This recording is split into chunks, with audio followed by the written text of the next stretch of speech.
हमेटी दर्पण देखने वाले सभी दर्शकों को मेरा प्यार भरा नमस्कार।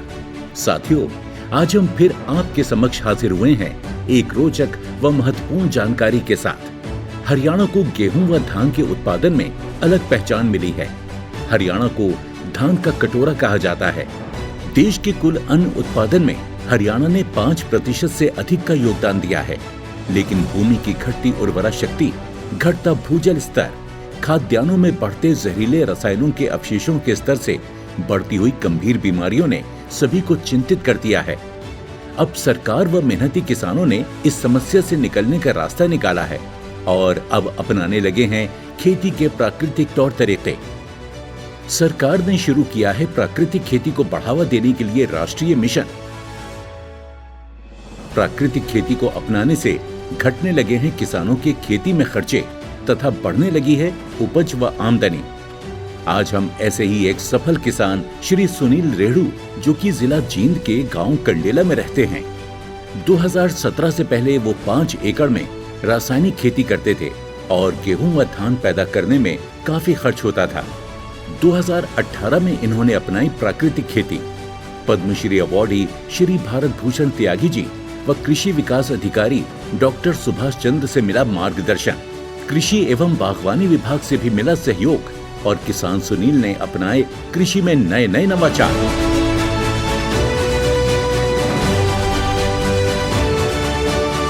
सुनील कुमार ने गेहूं धान के फसल चक्र को छोड़कर मिश्रित खेती को अपनाया है। नींबू, अमरूद, आंवला, सेब आदि फलों के बाग भी लगाए हैं। फूड प्रोसेसिंग में भी इन्होंने कदम बढ़ाए हैं। उत्पादों का मूल्य संवर्धन कर उचित दामों पर बेच रहे हैं। इन्होंने गन्ने से विशेष स्वादिष्ट व्यंजन भी बनाए हैं। अपने प्रोडक्ट्स का राष्ट्रीय जैविक एवं प्राकृतिक खेती प्रशिक्षण केंद्र गाजियाबाद से पीजीएस ऑर्गेनिक सिस्टम में अपना पंजीकरण करवाया है, जिससे इनको एक अलग पहचान मिली है। सुनील ने हमेटी जींद से प्राकृतिक खेती का प्रशिक्षण लिया है और कम खर्च में कृषि आदान बनाने के सरल तौर तरीके भी सीखे हैं, जिससे उनका खेती में खर्च कम हो रहा है। पहले यहाँ मेरा ये 5 एकड़ का फार्म है। इसमें पहले मैं यहाँ केमिकली खेती करता था, जिसमें यूरिया डीएपी वगैरह डालता था और इसमें धान और गेहूँ की खेती मुख्य रूप से करते थे, जिसमें मेरी आमदनी लगभग 35-40 हज़ार रुपये हो जाती थी। और कुछ खेती में ठेके पर देता, जिसकी ठेका भी यहाँ पर लगभग 40-45 हज़ार रुपये प्रति एकड़ था। इसके बाद मैं 2017 में मैं कृषि विभाग और बागवानी विभाग के संपर्क में आया। विभाग के अधिकारियों का एक मेरे गांव में एक सेमिनार था, उसमें मैं अटेंड किया। उसमें मैंने कुछ सीखने को मिला। उसके बाद मैंने यहाँ पर हमारे हमेटी जींद के अंदर जो प्रशिक्षण चलता है प्राकृतिक खेती का, उसमें मैंने प्रशिक्षण लिया। प्रशिक्षण के माध्यम से हमें वहाँ डॉक्टर सुभाष जी जो उसके ट्रेनर हैं, उनसे ये सब कुछ सीखने को मिला कि हमारे जो यहाँ खर्चे होते थे पहले हर प्रकार के, वो खर्चे हमारे ख़त्म हो गए। मैंने यहाँ गाय ली। गाय के आधार पर हम जैसे डॉक्टर सुभाष जी ने वहाँ हमारे कमेटी में बताया, उसमें मैंने आज जीवामृत, बीजामृत, अग्निस्त्र और दूसरे प्रकार के जो हमारे घन जीवामृत वगैरह हमने यहाँ बनाया गाय के मूत्र और गोबर के माध्यम से। और दूसरी जिसमें जो हमारे वहाँ ट्रेनिंग दी, वो बनाने के बाद मेरी खेती प्रफुल्लित हुई। यहाँ ज़मीन भी बड़ी अच्छी हुई। पहले हमारे यहाँ जो केमिकली खेती करते थे, यह ज़मीन बिल्कुल हार्ड थी, लेकिन आज आप देख सकते हो यहाँ पे बिल्कुल मुलायम धरती होगी। ये सारा हमारा जो प्राकृतिक खेती है, जो प्रशिक्षण लिया, उसके माध्यम से हमारे को ये सीखने को मिला और अधिकारियों के माध्यम से पता चला कि मल्टी क्रॉप के माध्यम से आप अपनी आमदनी बढ़ा सकते हो। इस खेत में मैंने बागवानी की खेती की इस खेत में, उसके साथ साथ में मैंने हल्दी खेती शुरू की।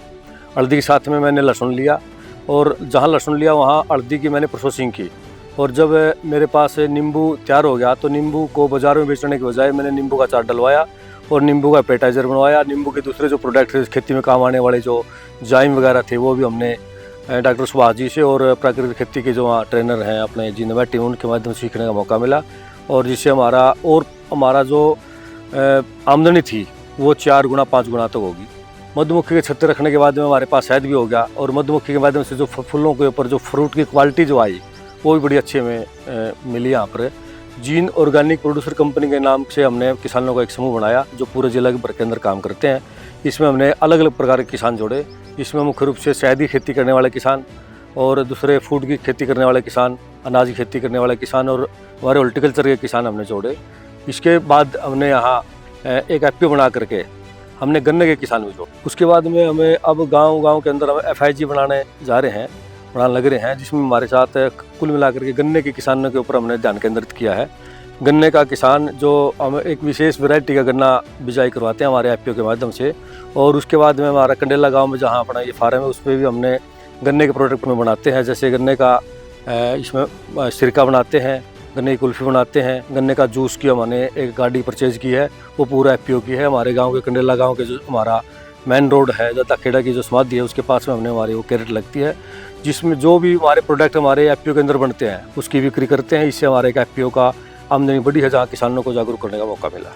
तो मैं तो सभी किसान साथियों से निवेदन करना चाहूँगा कि हमारे जींद के अंदर, अमेठी के अंदर प्राकृतिक खेती का जो सेमिनार लगता है वो अटेंड करें, या वहाँ ना कर पाएँ तो हमारे गुरुकुल कुरुक्षेत्र के अंदर भी प्राकृतिक खेती के गुरु सिखाए जाते हैं, वहाँ पे सीख करके आप अपनी आमदनी बढ़ा सकते हैं। मैं तो सभी किसान साथियों से पुनः निवेदन करना चाहूँगा कि आप प्राकृतिक खेती करें और अपने देश की और अपने प्रदेश की इकोनॉमी को बढ़ाएं। आज सुनील रेणु फल, सब्जी, दाल, अनाज, मसाले, मधुमक्खी पालन व पशुपालन आदि से लगभग 2 से 2.5 लाख रुपए प्रति एकड़ प्रति वर्ष कमा रहे हैं। अन्य किसानों का उचित मार्गदर्शन करते हुए उन्हें प्राकृतिक खेती की तरफ आकर्षित कर रहे हैं। जींद ऑर्गेनिक के नाम से FPO बनाकर किसानों को समूह में आगे बढ़ने का अवसर भी प्रदान कर रहे हैं और अन्य किसानों के लिए प्रेरणा स्रोत बने हुए हैं।